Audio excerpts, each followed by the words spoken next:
Hello viewers, আপনারা দেখছেন take গুরু শুভ YouTube channel. তো ফ্রেন্ড, আজকের ভিডিওতে জুকি সুইং মেশিনের যেসব সমস্যাগুলো আছে সেটা নিয়ে আলোচনা করব। তো প্রথমেই দেখা যাক, এটা হচ্ছে জুকি সুইং মেশিনের পাওয়ার কন্ট্রোলার। আমরা এটা খুলে রেখেছি, এটাকে এক্সেলেটর বলা হয়। এটা সেই মোটর, এটা হচ্ছে পাওয়ার সাপ্লাই। তো আমরা এই পাওয়ার সাপ্লাই যখনই অন করার সময় একবার ভাইব্রেট হয় মোটরটা, তারপরে এই এক্সেলেটরটা কোনো কাজ করে না। আর এই ডিসপ্লেতে E02 লেখা আছে। তো ফ্রেন্ড, ভিডিওটা কমপ্লিটলি দেখবেন, আর ভিডিওটা যদি আপনাদের ভালো লাগে তো আমার চ্যানেলটা অবশ্যই সাবস্ক্রাইব করবেন এবং লাইক করবেন, কমেন্ট করবেন। যদি কোথাও বুঝতে অসুবিধা হয় আমরা পুনরায় আবার ভিডিও বানিয়ে আপলোড করব।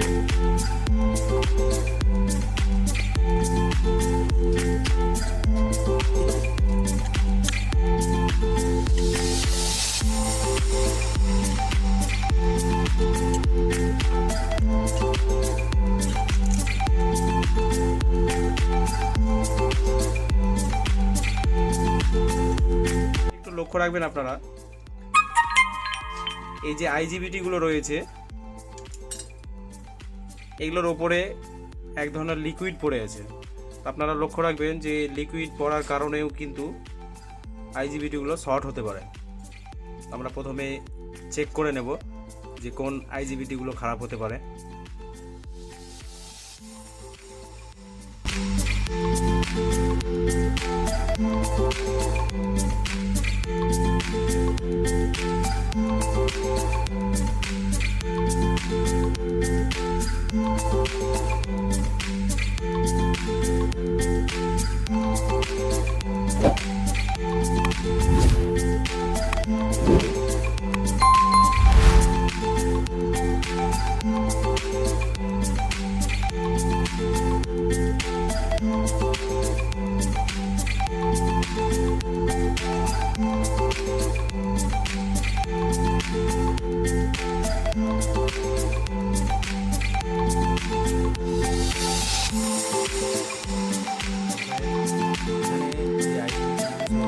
সেই আইজিবিটির নাম্বার আছে 15N60।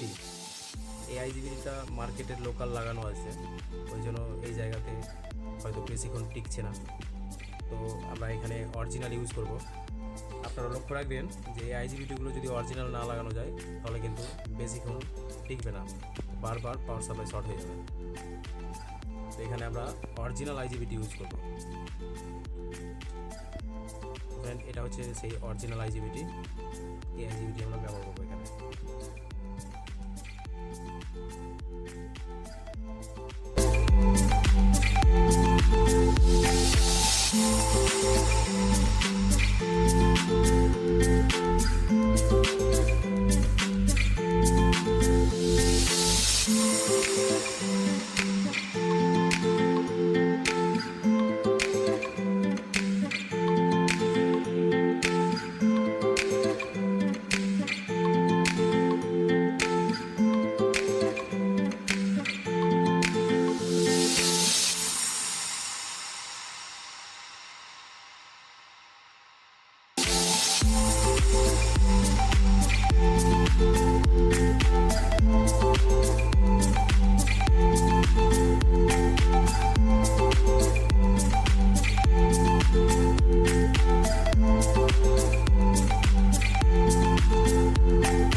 ফ্রেন্ড, এবার দেখুন E02 সলভ হয়ে গেছে, ডিসপ্লেতে রানিং এবার আমরা যে এক্সেলেটার, সেই এক্সেলেটার দেখুন কাজ করবে।